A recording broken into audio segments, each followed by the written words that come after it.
strengths that are required as a doctor. Number one is resilience and delayed gratification. I think the most important strength that a school student needs is to understand delayed gratification. So you are not going to become some great doctor in the next 20 years. So your target is easily 15 to 20 years beyond where you start. So not many people can actually visualize 15 years down the line. So if you are sure and if you understand what it is to be a doctor at the end of 15 years, and that is what you want, and that delayed gratification is probably the first and foremost strength that you need to have. Number two is resilience. You have to be really strong because you are not going to make it every time you try. You start with your MBBS exam, first entrance exam. It is probably one of the toughest exams because millions of people write and there are probably hundreds of seats. So you have to be at the top 99.9% on the top. You may not make it the first time, but if you have set your target to be there, you are going to try again. And that resilience has to be there. And through medical school, again, you have to face so many of those difficult times where you may not get through, you may not understand certain things, you may be at the bottom of the class or something else, some challenges in college life, but everything has to be faced with the knowledge that 20 years down the line, you're going to be something else, right? So a lot of people don't fix their future. I believe that you have to fix what you want to be when you are 50 years old, when you start your schooling. If you know what you want to be at 50, you can take a straight line, you can take a tortuous route, you can go backwards and come forwards. None of this. So each of your setback is one of those tortuous routes, which probably divert you from where you want to go. But it doesn't stop you from where you want to go.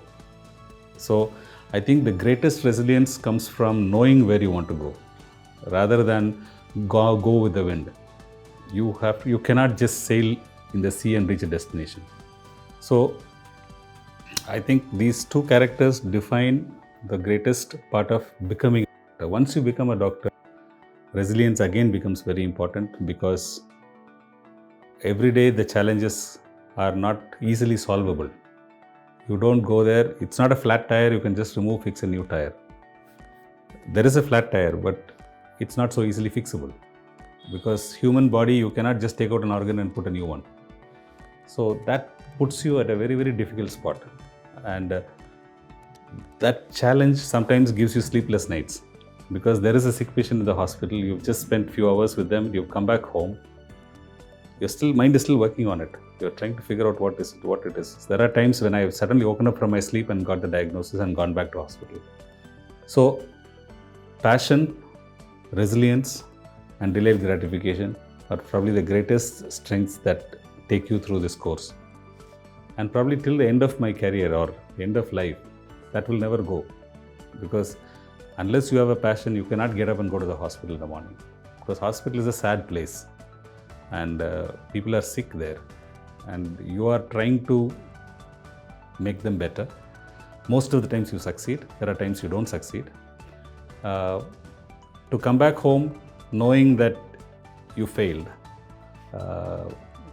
because you're fighting against the impossible sometimes is something that you have to face on a daily basis. And that passion helps because you have a deep understanding that you have done your best. Science has done its best. Both have come together for this patient, but still did not help. So knowing that gives you some kind of peace. But a lot of times you are not at peace.